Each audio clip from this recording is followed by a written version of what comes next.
Bienvenidos a Historias Sagradas. Hoy viajaremos al corazón de un reino lleno de sabiduría, poder y desafíos que marcaron la historia de Israel y dejaron lecciones profundas para toda la humanidad.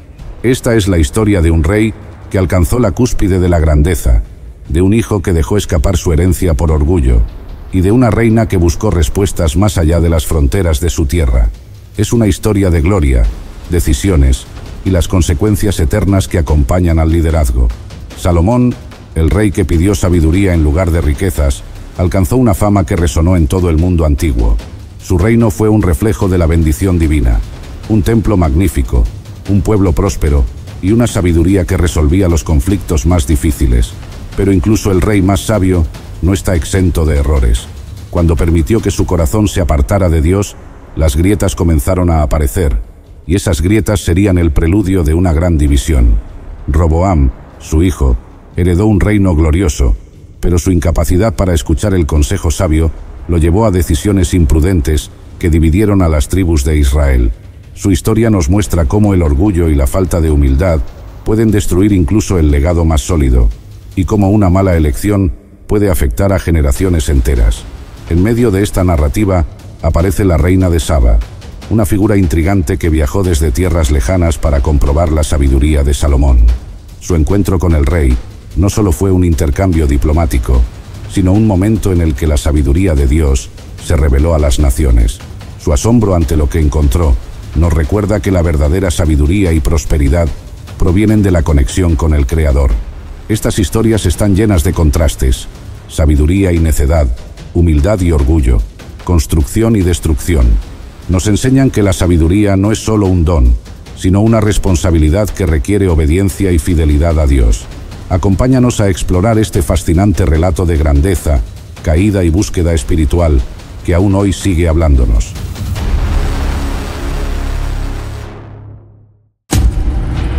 Bajo mi mano, Israel floreció como nunca antes, en la cúspide de mi reinado, bajo la bendición de Dios.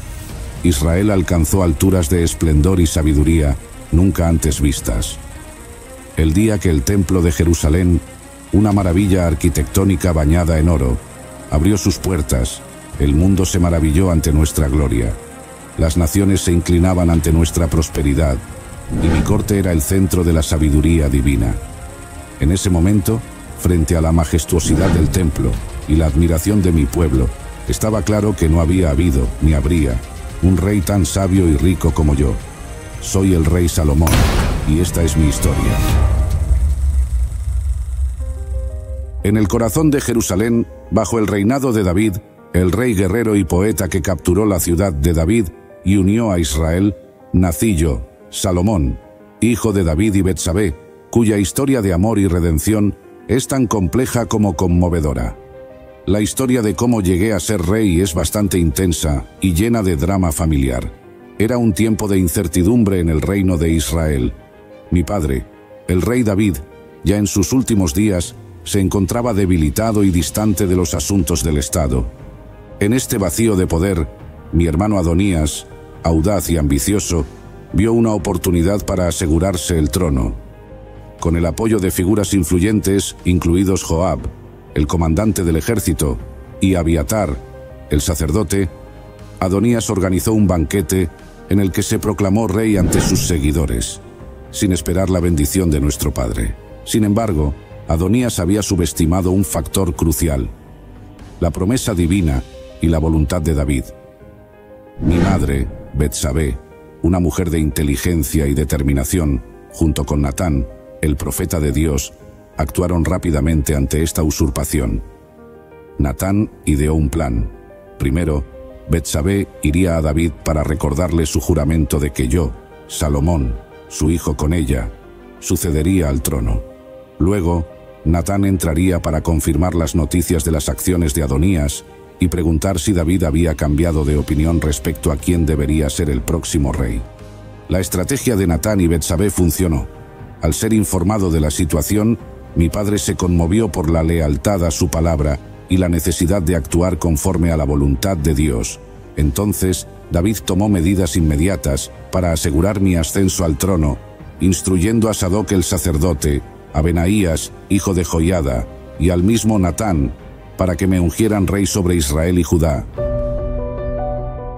El ritual de ungimiento tuvo lugar en el manantial de Gión, un acto público y simbólico que no dejaba dudas sobre la legitimidad de mi reclamo. Montado en la mula de David, fui escoltado por la ciudad en una procesión que culminó con mi ungimiento. El sonido de las trompetas y el júbilo del pueblo resonaron por todo Jerusalén, sellando mi designación como el verdadero heredero del trono. Este momento no solo representó mi triunfo sobre la adversidad y la intriga, sino que también reafirmó el papel de la providencia divina en la sucesión real, la lealtad, la astucia y la fe de aquellos cercanos a mí, especialmente mi madre Betsabé y Natán el profeta. Fueron cruciales en este proceso. Así, mi reinado comenzó no solo con el desafío de unificar y liderar a Israel, sino también con el compromiso de honrar las promesas hechas, tanto a nivel humano como divino. Tras asegurar mi posición como rey de Israel y Judá, sentía una inmensa responsabilidad sobre mis hombros. Gobernar un reino tan vasto y diverso, con sus innumerables desafíos y complejidades, requería más que fuerza y astucia política.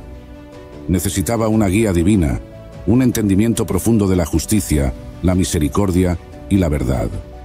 Buscando esta conexión con lo divino, viajé a Gabaón, donde se encontraba el principal altar de sacrificios, un lugar sagrado que había servido a mi pueblo durante generaciones. Allí, en un acto de fe y devoción, ofrecí 1000 holocaustos a Dios. Este gesto no buscaba simplemente ganar favor divino, sino expresar mi total dependencia y entrega al Señor, reconociendo que cualquier éxito de mi reinado dependería de su sabiduría y guía. Fue esa noche, después de los sacrificios, cuando Dios se me apareció en un sueño. En ese sueño, el Señor me dijo: «Pide lo que quieras que te dé». Frente a esta oferta divina, podría haber solicitado riqueza, victorias sobre mis enemigos o una larga vida. Sin embargo, consciente de mi juventud y de la tarea monumental que tenía por delante, pedí algo que consideraba fundamental para gobernar con justicia y eficacia. «Dame, pues, ahora sabiduría y conocimiento para dirigir a este pueblo, porque ¿quién podrá gobernar a este tu pueblo tan grande?». La respuesta de Dios fue de aprobación y generosidad. No solo me concedió la sabiduría que había pedido, sino que también prometió darme riquezas, bienes y honor como nunca había tenido rey alguno antes de mí, y como no lo tendría ninguno después, si seguía sus caminos como lo hizo mi padre David. Este momento fue crucial, no solo para mi reinado sino para todo Israel, pues marcó el comienzo de una era de prosperidad, justicia y paz, guiada por la sabiduría divina. Al despertar, estaba lleno de una nueva comprensión y un propósito renovado.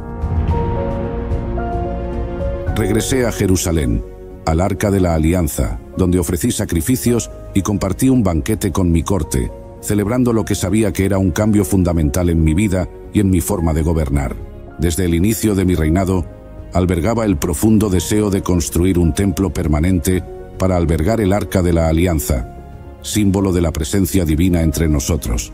Mi padre, David, había concebido este sueño, pero fue a mí a quien se le concedió la tarea de hacerlo realidad, pues se dijo que él había derramado mucha sangre y librado grandes batallas, mientras que mi reinado estaba marcado por la paz y la estabilidad, condiciones propicias para tal empresa.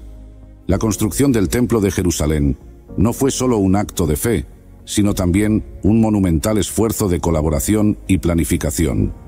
Escogí el monte Moría como el sitio para el templo, un lugar de profunda significancia histórica y espiritual, ya que se creía que era allí donde Abraham había ofrecido a su hijo Isaac a Dios, y donde mi padre había erigido un altar.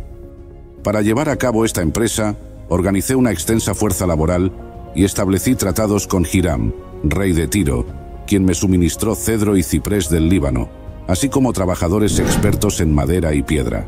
El diseño del templo era espléndido, con un gran cuidado puesto en cada detalle, desde el Sancta Sanctorum, que albergaría el arca, hasta los intrincados trabajos en metal y las ricas decoraciones interiores. El templo se erigió no solo como una estructura física, sino como un símbolo de la fe de Israel, la gloria de Dios y mi compromiso con ambos. La construcción tomó 7 años, un periodo durante el cual mi dedicación y los recursos del reino se volcaron en este sagrado proyecto. Al completarse, el templo fue consagrado en una ceremonia solemne, donde el arca fue trasladada a su nuevo hogar, entre nubes de incienso y el jubiloso canto de los israelitas, simbolizando la presencia inminente de Dios. Este acto no solo cumplió una promesa divina, sino que también estableció a Jerusalén como el centro espiritual y político de Israel, un lugar donde el pueblo podía venir a adorar y ofrecer sacrificios a Dios.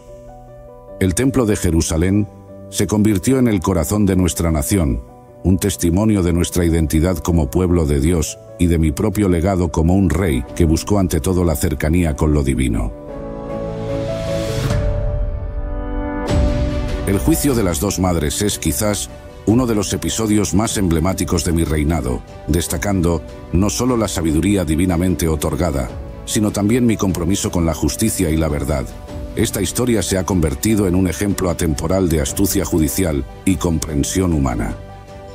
Dos mujeres que vivían en la misma casa y habían dado a luz casi al mismo tiempo, se presentaron ante mí con un dilema desgarrador.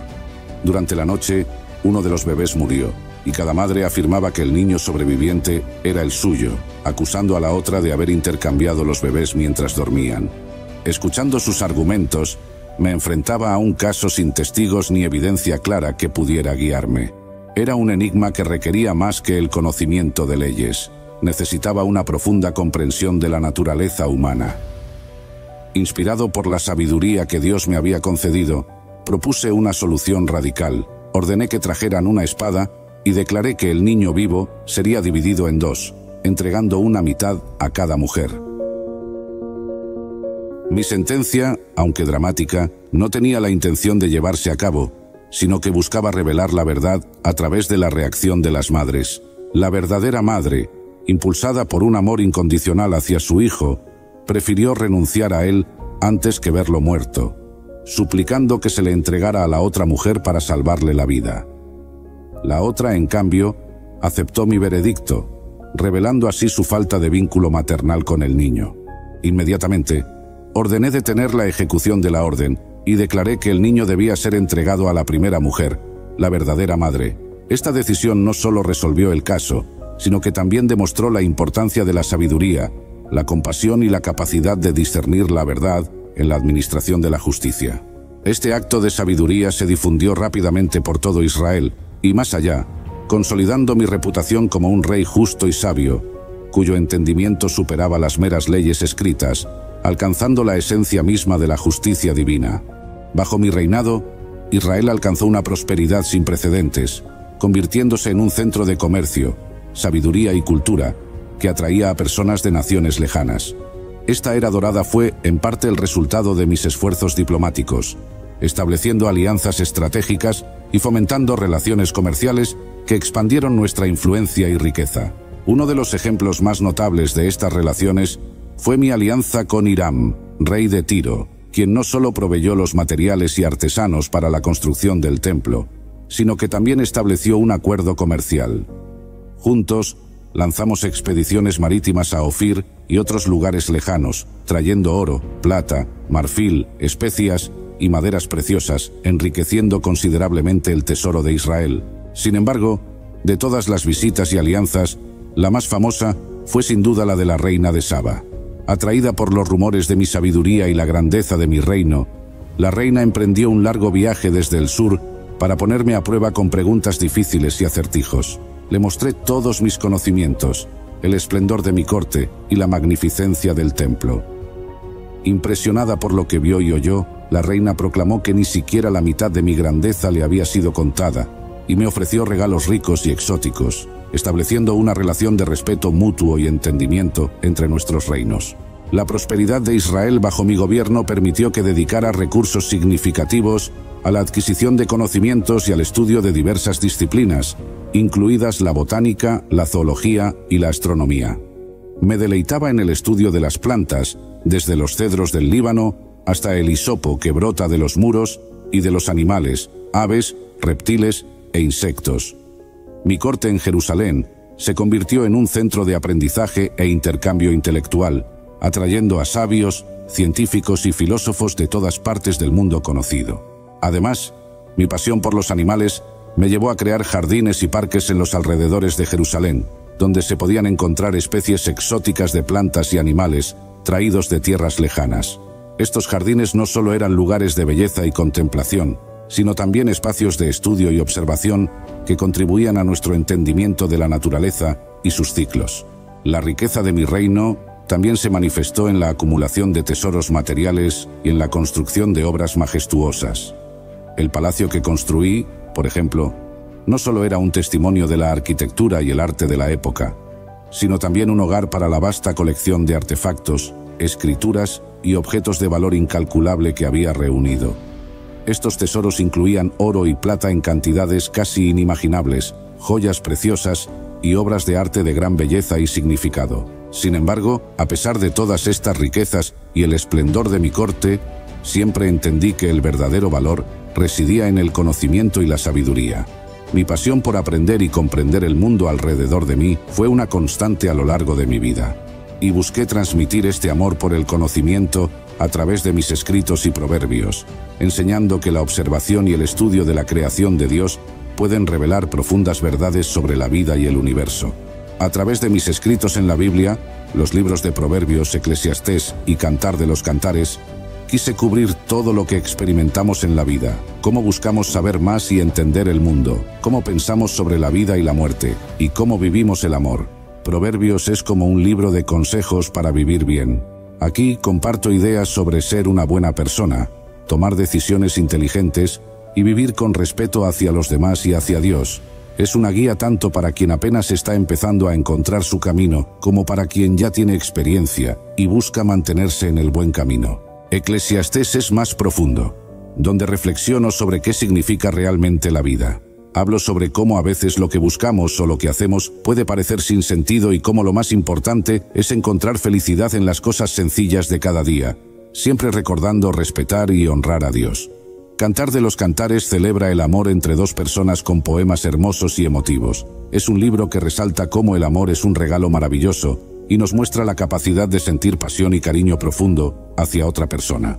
Juntando todo, estos libros ofrecen una mirada completa a la vida, desde consejos prácticos y reflexiones sobre nuestro paso por el mundo, hasta la importancia del amor. Quería dar una guía que no solo enseñe a vivir correctamente y con sabiduría, sino que también ayude a entender los grandes misterios de la vida y a valorar el amor en todas sus formas. El declive de mi reinado y mi alejamiento de los preceptos divinos son aspectos de mi historia que a menudo se discuten con una mezcla de fascinación y admonición. Una de las manifestaciones más notables de este alejamiento fue, sin duda, mi relación con las mujeres. Tuve 700 esposas de sangre real y 300 concubinas, una cifra que simboliza no solo la extensión de mi poder y riqueza, sino también la complejidad y, eventualmente, las consecuencias de mis decisiones personales. Mi corte en Jerusalén, en el apogeo de su esplendor y magnificencia, era un reflejo de la vasta influencia y riqueza acumulada durante mi reinado. Las alianzas matrimoniales con princesas de naciones vecinas y lejanas eran parte de la diplomacia de la época, buscando asegurar la paz y fortalecer las relaciones políticas con otros reinos. Sin embargo, estas uniones trajeron consigo no solo un entrelazamiento de linajes y poderes, sino también la introducción de costumbres y creencias religiosas extranjeras al corazón de Israel. A pesar de la sabiduría divinamente otorgada y mi temprano compromiso con seguir los caminos de Dios, me desvié al permitir y, en algunos casos, participar en la adoración de los dioses de mis esposas. Este sincretismo religioso fue no solo una transgresión de los mandamientos divinos, que claramente prohibían la idolatría, sino que también minó la pureza de la fe de Israel y comprometió mi relación con Dios. La Escritura narra cómo este alejamiento provocó la ira de Dios, quien advirtió que el reino sería dividido como consecuencia de mis acciones. Mi incapacidad para permanecer fiel a las leyes y preceptos divinos, a pesar de la sabiduría y las bendiciones recibidas, sirve como una advertencia sobre los peligros de la complacencia, el exceso y la influencia corruptora del poder y la riqueza. Mi vida, con sus triunfos y desaciertos, ofrece múltiples lecciones que trascienden el tiempo y la cultura, sirviendo como fuente de reflexión para todas las generaciones. Mi vida sirve como un recordatorio de que, a pesar de los dones y bendiciones que podamos recibir, la verdadera sabiduría yace en vivir una vida que honra a Dios, que busca el bienestar de los demás y que valora la humildad y la fidelidad por encima de las glorias temporales del mundo. En el corazón de un reino próspero, cuando las voces de los profetas aún resonaban en las colinas de Israel y la grandeza de los reyes pasados todavía se podía sentir en el aire, un hombre se alzó para tomar el trono. Este hombre fue Roboam, hijo del legendario Salomón, nieto del gran David.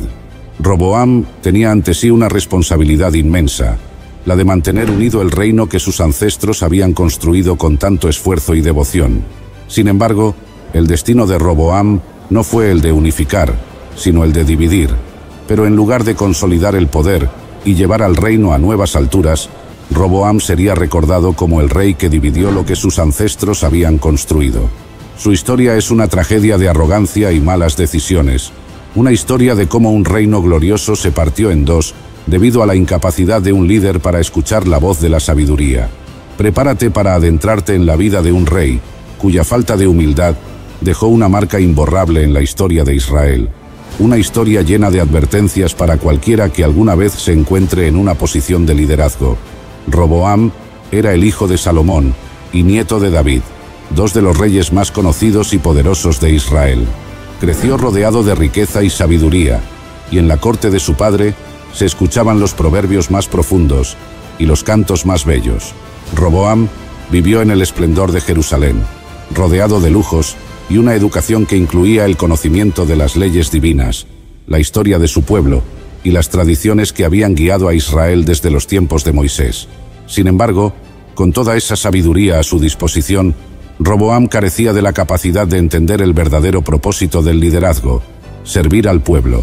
Salomón había sido un rey sabio, conocido por sus decisiones justas y por la construcción del gran templo en Jerusalén.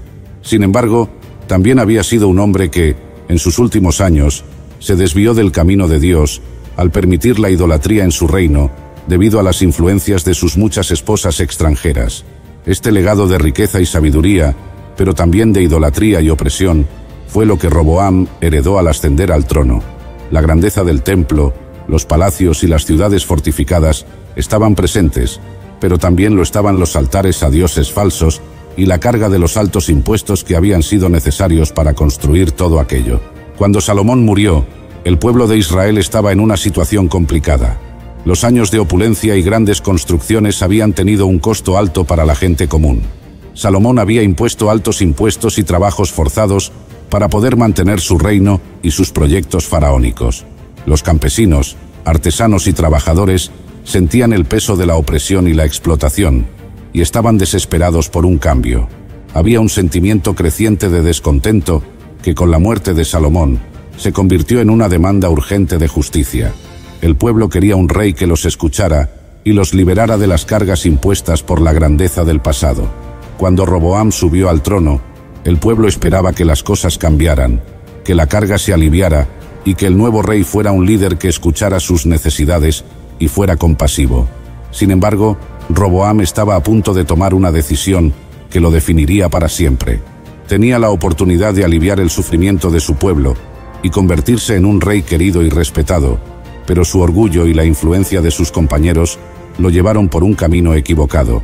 En el momento de su coronación, representantes de las tribus de Israel se acercaron a Roboam para hacerle una petición. Le pidieron que aliviara la pesada carga de trabajos y tributos que su padre Salomón había impuesto sobre ellos.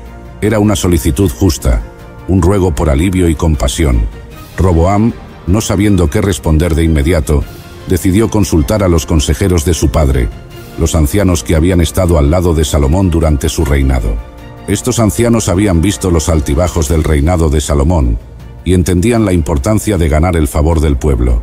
Estos hombres, con su vasta experiencia, le aconsejaron que atendiera la petición del pueblo, que se mostrara como un rey compasivo y que ganara el corazón de su gente con bondad.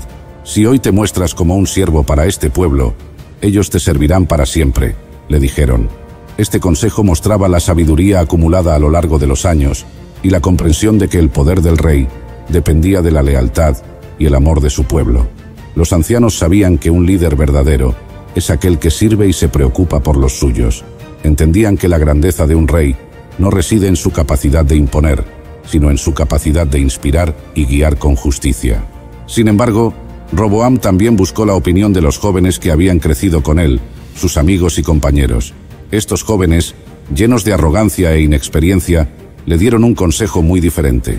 Le dijeron que fuera más duro que su padre, que mostrara su poder y autoridad de manera implacable. Querían que Roboam se mostrara como un líder fuerte que no cedería ante la presión del pueblo. Le aconsejaron que respondiera al pueblo diciendo: «Mi dedo meñique es más grueso que la cintura de mi padre. Mi padre les impuso una carga pesada, pero yo la haré aún más pesada. Mi padre los castigó con azotes, pero yo los castigaré con escorpiones». Este consejo, cargado de arrogancia y desprecio, reflejaba una total falta de empatía hacia el pueblo y una incapacidad para comprender las necesidades de aquellos que sostienen el reino. Lamentablemente, Roboam decidió seguir el consejo de los jóvenes, ignorando la sabiduría de los ancianos. Cuando el pueblo escuchó su respuesta, se llenaron de indignación y rabia. Se sintieron traicionados y comprendieron que Roboam no sería el líder que ellos esperaban, sino uno que solo aumentaría su sufrimiento. La esperanza de un cambio se desvaneció, y en su lugar nació un sentimiento de rebelión. Roboam perdió en ese momento la oportunidad de unir a las tribus y de ser recordado como un rey justo. Fue entonces cuando las tribus del norte, lideradas por Jeroboam, quien había sido un siervo de Salomón y había recibido la promesa de Dios de que gobernaría sobre 10 tribus, decidieron rebelarse. Las 10 tribus del norte se separaron y formaron un nuevo reino, el reino de Israel, con Jeroboam como su rey, mientras que solo las tribus de Judá y Benjamín permanecieron bajo el gobierno de Roboam en Jerusalén, formando el reino de Judá. Esta división fue un golpe devastador para el reino unificado que David y Salomón habían trabajado tanto para construir. El reino que una vez había sido un faro de unidad y prosperidad se partió en dos, dejando a ambos fragmentos debilitados y vulnerables. La decisión de Roboam no solo dividió el reino físicamente, sino también espiritualmente. La unidad que había sido el sueño de David y la gloria de Salomón se rompió en pedazos debido a la arrogancia y la falta de discernimiento de su hijo. El reino de Israel, al norte, y el reino de Judá, al sur, se convirtieron en dos naciones separadas que a menudo estuvieron en conflicto entre sí. Esta división también debilitó a ambos reinos, haciendo que fueran vulnerables a las amenazas de sus enemigos externos. La gloria de Israel, que había sido tan grande bajo el reinado de David y Salomón, comenzó a desvanecerse, y la paz que había caracterizado el reino se convirtió en un recuerdo lejano. La vida de Roboam continuó en medio de conflictos y dificultades, aunque logró fortalecer algunas ciudades de Judá y prepararlas para la defensa. Su reinado estuvo marcado por la idolatría y el alejamiento de Dios. Roboam permitió que el pueblo de Judá construyera altares y lugares altos para adorar a dioses falsos, algo que ofendía profundamente al Señor. La influencia de las naciones vecinas y la falta de un liderazgo espiritual fuerte llevaron al pueblo de Judá a caer en la idolatría, alejándose cada vez más del Dios que los había liberado de Egipto y los había establecido en la tierra prometida. La idolatría no solo era una traición a Dios, sino también una fuente de decadencia moral y espiritual para la nación. La adoración de dioses falsos trajo consigo prácticas corruptas y una pérdida del propósito divino para el pueblo de Dios. Durante el 5º año de su reinado, Roboam enfrentó una invasión del rey Sisac de Egipto. Sisac atacó Jerusalén y saqueó los tesoros del templo del Señor y los del palacio real. Los escudos de oro que Salomón había mandado hacer fueron llevados a Egipto, y Roboam tuvo que reemplazarlos con escudos de bronce, un símbolo de la decadencia del reino bajo su liderazgo. A pesar de todos estos problemas, hubo momentos en los que Roboam se humilló ante Dios. Cuando el profeta Semaías vino a él y a los líderes de Judá para advertirles sobre la invasión de Sisac, ellos reconocieron su pecado y se humillaron ante el Señor. Por esta razón, Dios decidió no destruirlos por completo, sino que permitió que fueran subyugados para que aprendieran la diferencia entre servir a Dios y servir a los reyes de otras naciones. Este acto de humillación demostró que, aunque Roboam había cometido muchos errores, todavía había espacio para el arrepentimiento y la misericordia de Dios. Este fue un recordatorio de que, incluso en medio de las consecuencias de nuestras malas decisiones, Dios está dispuesto a mostrarnos misericordia si nos humillamos ante Él. La lección era clara: el orgullo lleva a la ruina, pero la humildad puede abrir la puerta a la restauración. La historia de Roboam es una advertencia poderosa sobre los peligros del orgullo y la necedad. Tuvo la oportunidad de continuar el legado de su abuelo David y su padre Salomón, pero su incapacidad para escuchar consejos sabios y su deseo de demostrar su poder llevaron a la división del reino. En lugar de ser recordado como un rey que unió y fortaleció a su pueblo, Roboam es recordado como el rey que lo dividió. Su historia nos recuerda que el liderazgo requiere humildad, discernimiento y la disposición de escuchar a quienes tienen más experiencia. Un líder sabio no es aquel que se impone con dureza, sino aquel que sabe cuándo servir y cuándo mostrar compasión. Roboam no entendió que el verdadero poder no proviene de la imposición, sino de la capacidad de servir a los demás y guiar con amor y justicia. Roboam gobernó en Jerusalén durante 17 años, pero nunca logró alcanzar la grandeza de sus antecesores. Su reinado estuvo plagado de conflictos internos y externos, y el reino de Judá nunca recobró la gloria que había tenido en los días de David y Salomón. Roboam nos muestra cómo una decisión tomada con arrogancia y sin considerar las consecuencias puede llevar a la destrucción y la división. Pero también nos recuerda que, incluso cuando fallamos, siempre hay oportunidad para el arrepentimiento y la misericordia de Dios. Cada uno de nosotros tiene la capacidad de elegir el camino de la humildad y buscar el consejo sabio para evitar las tragedias que el orgullo puede traer. Érase una vez, en una tierra lejana al sur, una reina poderosa y sabia gobernaba un reino próspero. Era conocida como la reina de Saba.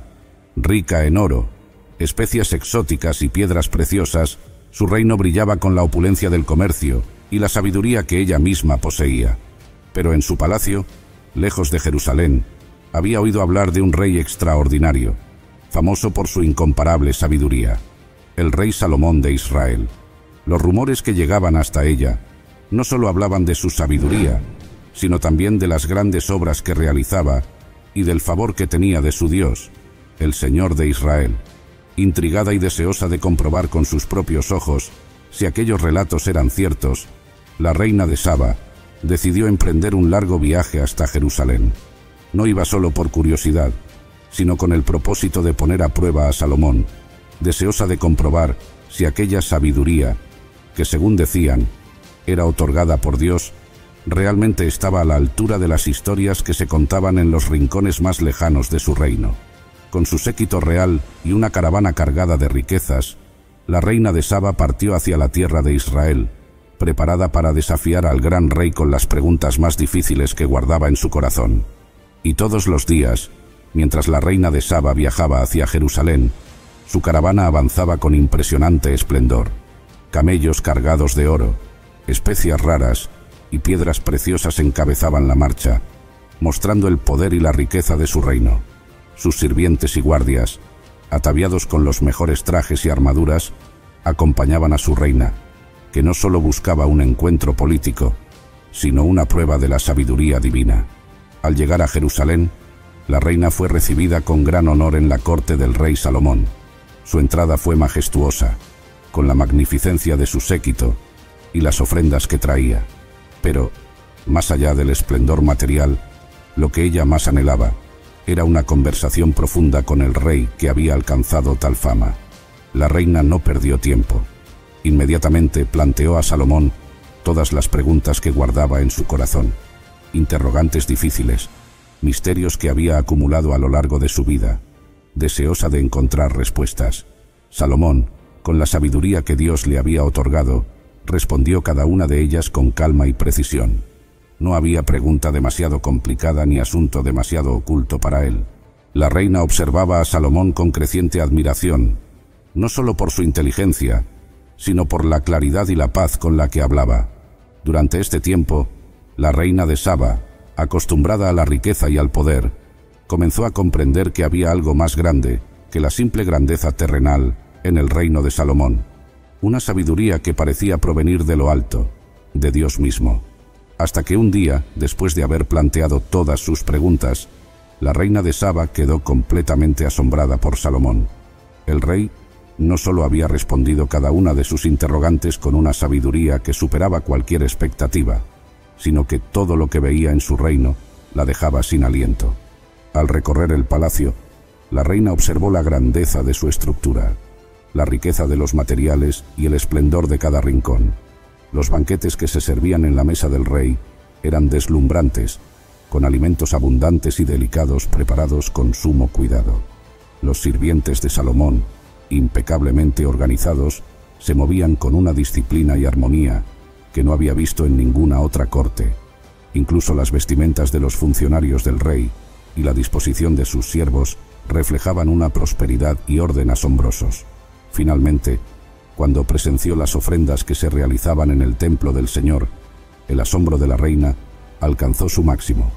La reverencia y devoción con la que Salomón honraba a su Dios, junto con la magnitud de las ceremonias, revelaban una conexión profunda con lo divino.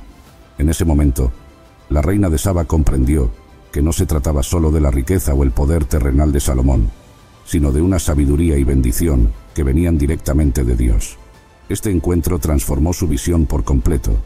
Había venido con la intención de probar a Salomón, pero fue ella quien terminó asombrada y conmovida por la grandeza que Dios había derramado sobre él y su reino. Y por eso, la reina de Saba, profundamente impresionada, reconoció que todo lo que había escuchado acerca de Salomón y su sabiduría no solo era cierto, sino que, en realidad, las historias que había oído no alcanzaban ni la mitad de la realidad. Se dirigió a Salomón y confesó: «Verdaderamente, era cierto lo que oí en mi tierra acerca de tus palabras y de tu sabiduría, pero no creía lo que decían, hasta que vine y mis ojos lo vieron. Y he aquí, ni aun la mitad me había sido dicha. Tu sabiduría y tus bienes sobrepasan la fama que yo había oído». Al ver todo lo que rodeaba a Salomón, la reina comprendió que su riqueza y esplendor eran solo un reflejo exterior de algo mucho más profundo: la bendición de Dios sobre su vida. La reina reconoció que la verdadera grandeza de Salomón no residía en su riqueza, sino en la sabiduría divina que él encarnaba y en la justicia con la que gobernaba su reino.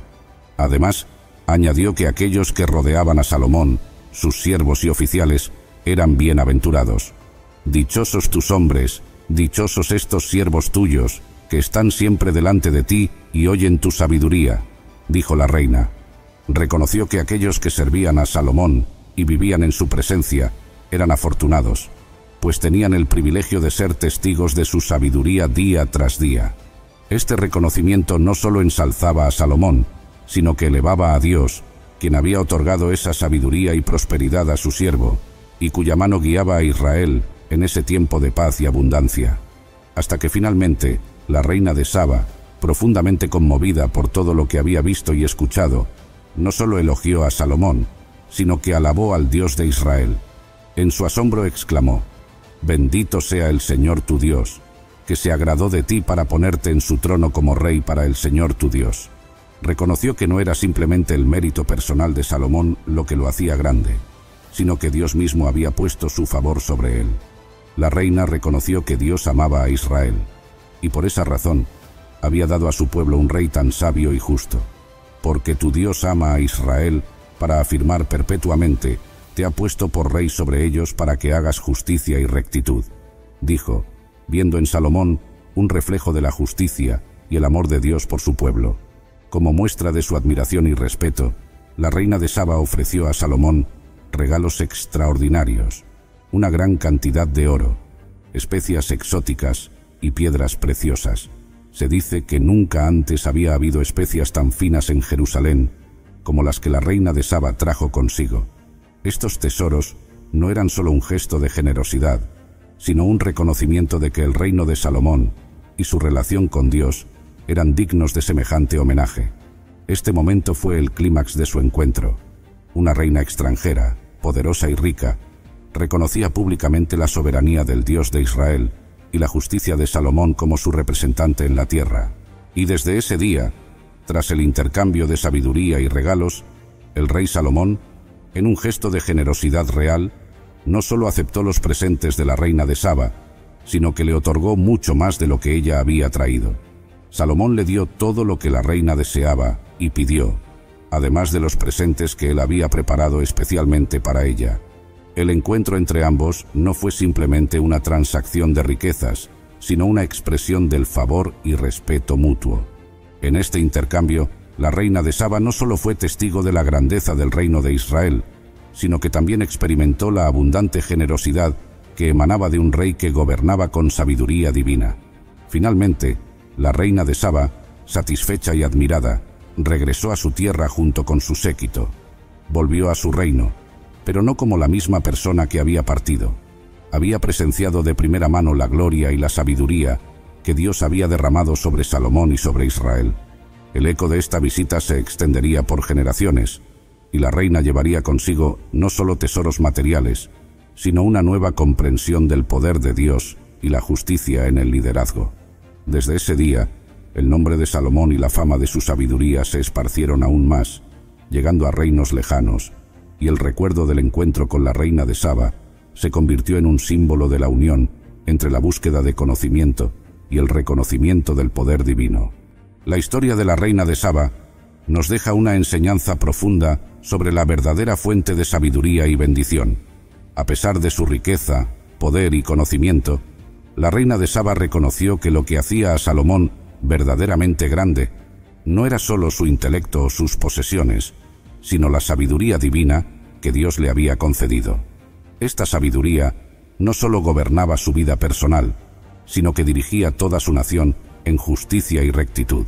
El hecho de que una reina tan poderosa viajara una gran distancia para buscar respuestas y que, al final, reconociera públicamente al Dios de Israel, nos muestra que la sabiduría y la verdad no se limitan a fronteras geográficas ni a riquezas materiales.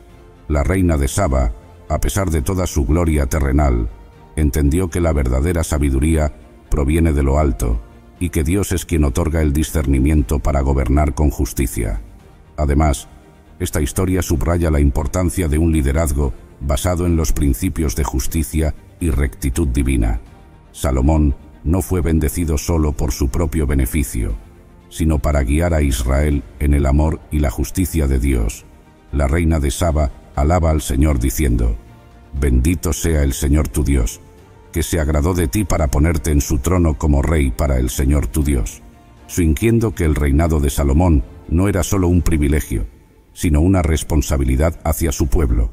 Finalmente, la lección principal es que la verdadera grandeza y prosperidad no provienen de la acumulación de riquezas o poder, sino de vivir bajo la guía y bendición de Dios.